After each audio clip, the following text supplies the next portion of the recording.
Dimanche 5 mars 2023, bonjour à tous et merci de regarder RTI 1.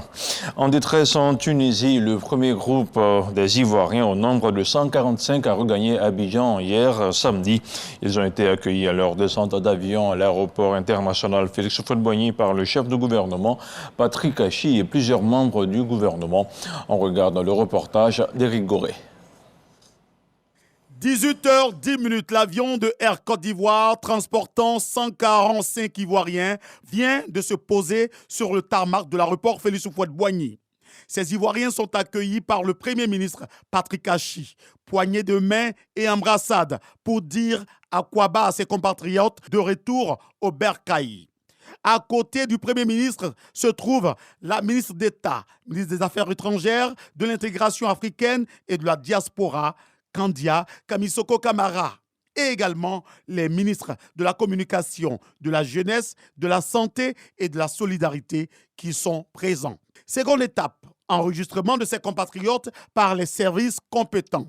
Ce qui se passe en Tunisie aujourd'hui, je crois que tous les jeunes Africains qui sont arrivés en Tunisie et qui vivent les mêmes conditions, dans les mêmes conditions, ils doivent décider, à la limite, comme les jeunes Ivoiriens ont décidé, de rentrer. Un dispositif est mis en place.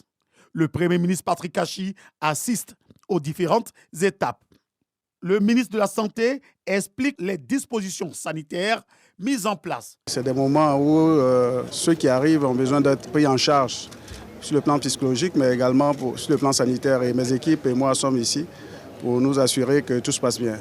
500 Ivoiriens volontaires sont pour l'instant concernés par ce rapatriement.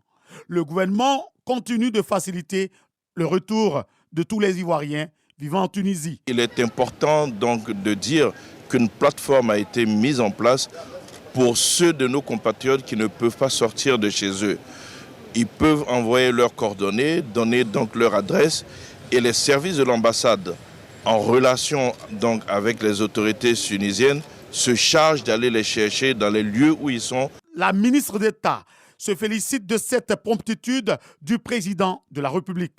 Je voulais profiter pour remercier le président de la République qui a donné non seulement des instructions, mais les moyens pour que les 1300 personnes reviennent ici en Côte d'Ivoire. Ceux qui sont arrivés ce soir sont au nombre de 145 personnes, dont 45 femmes. Et nous avons quelques enfants, je crois 5 enfants. Et donc nous sommes très heureux. C'est à 19h que le Premier ministre Patrick Achi a quitté l'aéroport Félix Houphouët-Boigny. Après l'aéroport Félix Houphouët-Boigny, la première vague de ressortissants en provenance de Tunis s'est dirigée vers l'INJS de Marcory. Ils ont passé leur première nuit dans ce cadre qui comprend 3 bâtiments d'une 50aine de chambres préparées pour leur hébergement. Le temps de rejoindre leurs familles respectives. Les équipes du ministère de la Solidarité et de la Santé sont mobilisées pour l'accompagnement psychologique et médical. Une possibilité d'insertion sera également prévue pour ses compatriotes de retour au pays. Le directeur de l'INJS se prononce sur le dispositif d'accueil. Je vous propose de l'écouter. Dans le cadre donc, de l'accueil de nos compatriotes qui donc, sont revenus de Tunisie, nous avons pris les dispositions au niveau de l'Institut national de la jeunesse et des sports pour pouvoir accueillir ces compatriotes-là. Et donc 3 bâtiments pour ce premier vol sont donc dédiés donc, à ces personnes. On a un bâtiment spécialement dédié aux dames et aux enfants et un bâtiment donc aux hommes et aux jeunes garçons. Il y a des chapiteaux, des bâches qui sont donc pour les accueils. Ensuite, ils auront une collation suivie donc du repas. Nous avons le ministère de la Santé qui a un dispositif, le ministère de la Promotion de la Jeunesse qui a aussi un dispositif, le ministère des Affaires étrangères qui a un dispositif, ainsi que le ministère de la Solidarité et de la lutte contre la pauvreté. Ces ministères-là, dans une synergie, en tout cas, ont mis le dispositif en place pour pouvoir faire l'accompagnement psychosocial de ces personnes et également leur prise en charge sanitaire au cas où nous avons donc une urgence. Direction la France pour parler du Salon international de l'agriculture. À Paris, le ministre français de l'Agriculture, Claude Hagen, a échangé avec plusieurs de ses homologues. La sécurité alimentaire a animé les débats. Le compte rendu de notre envoyé spécial, Jean-Jacques Kwame. En rencontrant ce mardi tous ses homologues présents au Salon international de l'agriculture, SIA, le ministre français de l'Agriculture et de la souveraineté alimentaire, Marc Fesneau, a voulu montrer que l'agriculture est un secteur stratégique. Il a souligné la responsabilité des ministres pour développer des politiques agricoles et alimentaires fortes et ambitieuses pour accompagner la transition des systèmes alimentaires et répondre aux engagements de l'agenda 2030. L'objectif est d'assurer la sécurité alimentaire de nos populations. Le chef de la délégation ivoirienne, Kwasi Adjoumani, a axé son intervention sur la maîtrise de l'eau. Autre point évoqué, la déforestation et l'interdiction du cacao provenant des forêts sur le marché de l'Union européenne. Même dans les forêts classées, nous avons décidé de planter des arbres dans les plantations qui s'y trouvent. C'est de cette seule façon que les productions qui en sont issues peuvent accéder au marché européen. Là-dessus, nous sommes en train de nous accorder avec le ministère des Eaux et Forêts pour faire de l'agroforesterie dans ces zones-là et même aller au-delà pour faire aussi de l'agroforesterie dans nos plantations villageoises qui sont dans des forêts reconnues comme telles et qui ne sont pas menacées par les mesures de l'Union européenne. Le chef de la délégation ivoirienne a terminé en invitant ses homologues au SARA, Salon de l'agriculture et des ressources animales, édition 2023, prévue en septembre prochain à Abidjan. Retour ici en Côte d'Ivoire avec la deuxième édition de la Semaine nationale de la sécurité routière qui a été lancée vendredi dernier. Il s'en est suivi une tournée de sensibilisation dans le district d'Abidjan. Plusieurs automobilistes ont été instruits sur l'entrée en vigueur du permis à points. Ils ont été également sensibilisés sur le respect du code de la route et à l'entretien de leur véhicule. L'éclairage de Jean-Luc Bongbo. Rond-point d'Anani à Port-Boué. Ce samedi matin, le barrage de police ici est particulièrement renforcé. Les agents de police sont en nombre plus important, sifflets aux lèvres, prospectus à la main. Ils sont en plein dans la sensibilisation des automobilistes. Tu dois rouler en ville à 50 km/h. Vous êtes toujours en tas. C'est ça que tu fais plus que ça. Voilà pourquoi le propriétaire de ton véhicule reçoit toujours des notifications. Parce qu'il y a des caméras installées ici dans la ville. Lorsque vous êtes en excès de vitesse, la caméra vous flash. Rappel des consignes d'usage, code de la route, mais également alcotest pour prévenir toute cause d'incivisme et d'éventuels dommages sur cet axe particulièrement fréquenté les week-ends. Le rond-point d'Anani est l'un des 3 sites choisis pour effectuer les séances de sensibilisation prévues dans le district d'Abidjan, dans le cadre de la Semaine nationale de la sécurité routière. Nous continuons toujours de sensibiliser les automobilistes sur les différentes fautes et les différents dangers. Parce que quand nous constatons les fautes, nous sanctionnons, nous mettons également les véhicules en fourrière. Il y a également les contrôles de tests d'alcool-dose que nous faisons également à ces postes-là. À Koumassi, ce sont les chauffeurs de cette gare de taxis communaux qui ont été sensibilisés. C'est un chose là, tu es obligé de rentrer dedans. Mais toi, ce que tu t'en vas faire, ça ne t'arrange pas, mais tu es obligé. Oui, mais on sait ça.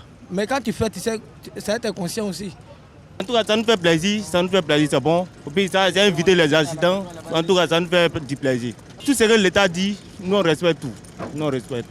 C'est à la Riviera Faya que cette journée de sensibilisation, supervisée par le ministère des Transports et le commissaire divisionnaire de police, Touré Abdul Kader, s'est achevée.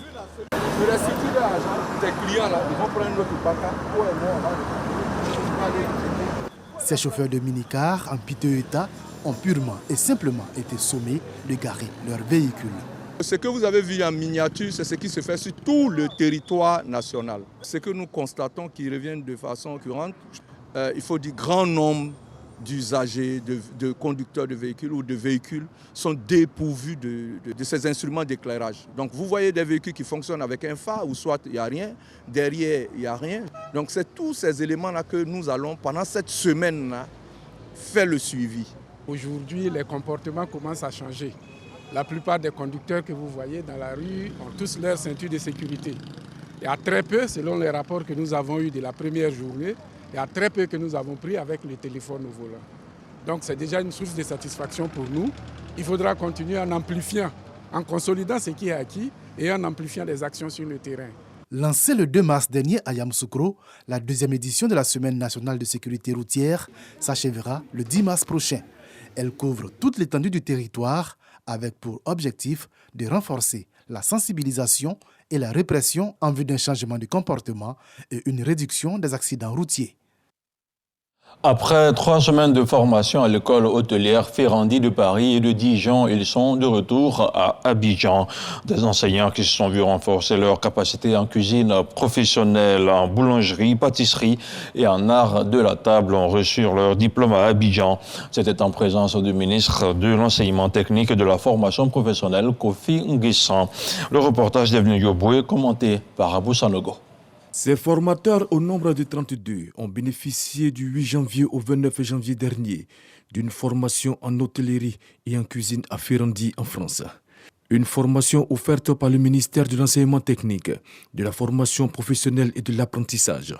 De retour au pays, ils reçoivent leur attestation de formation des mains des membres du gouvernement venus les soutenir. Cette formation m'a d'abord fait beaucoup de bien. Nous avons appris de nouvelles méthodes aussi.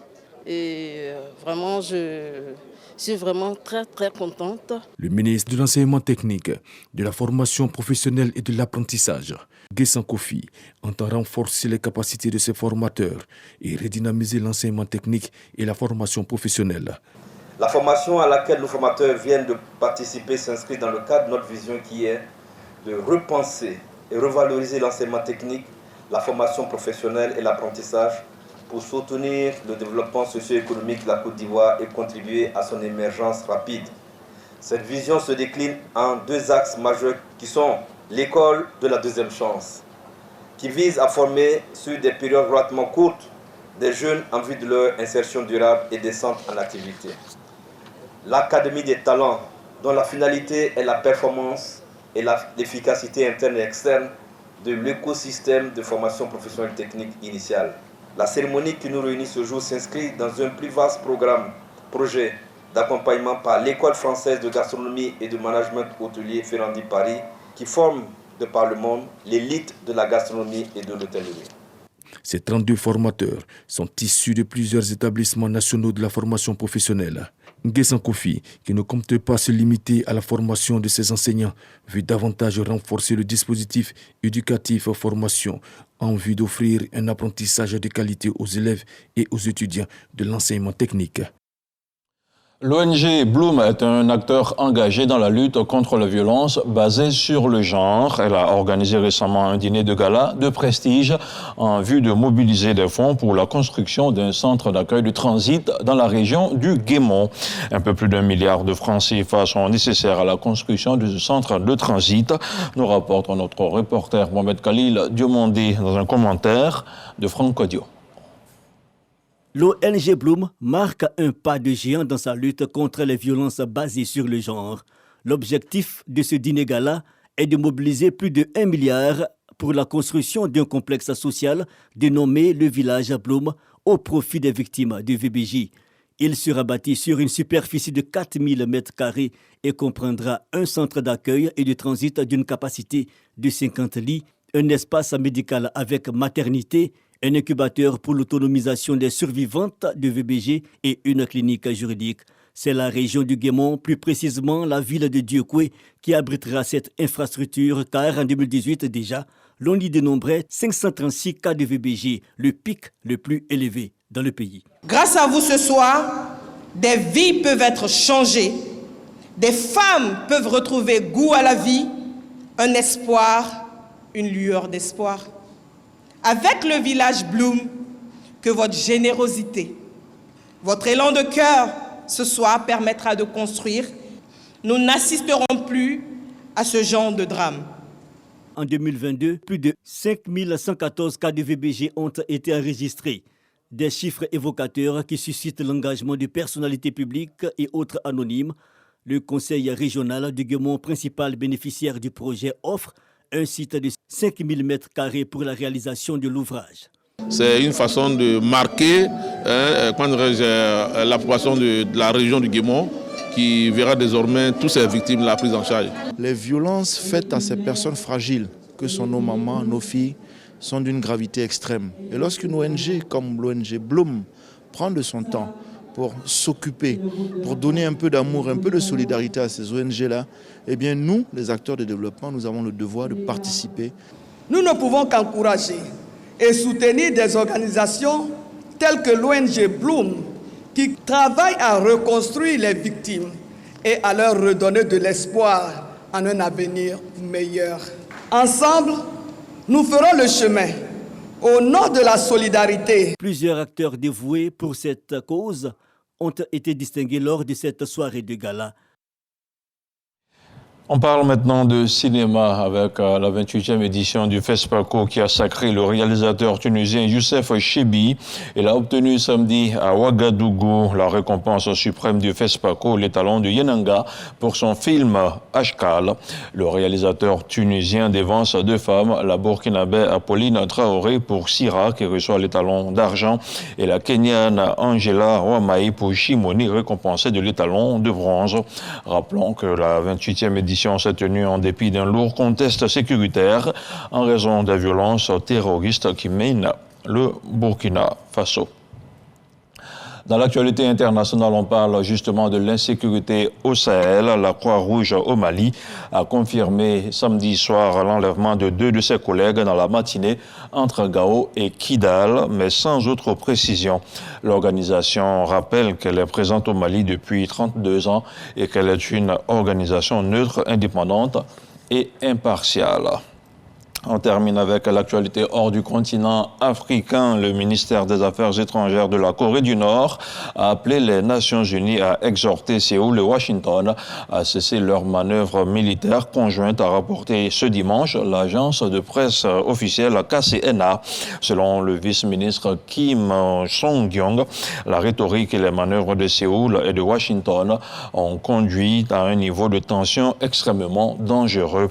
Cette déclaration intervient après que des représentants américains et sud-coréens ont annoncé vendredi dernier des exercices militaires de grande ampleur du 13 au 23 mars prochain. Voilà, c'est la fin de ce 6h30. Merci de votre aimable attention. À RTI 1, je vous retrouve ce soir pour l'édition de 23h.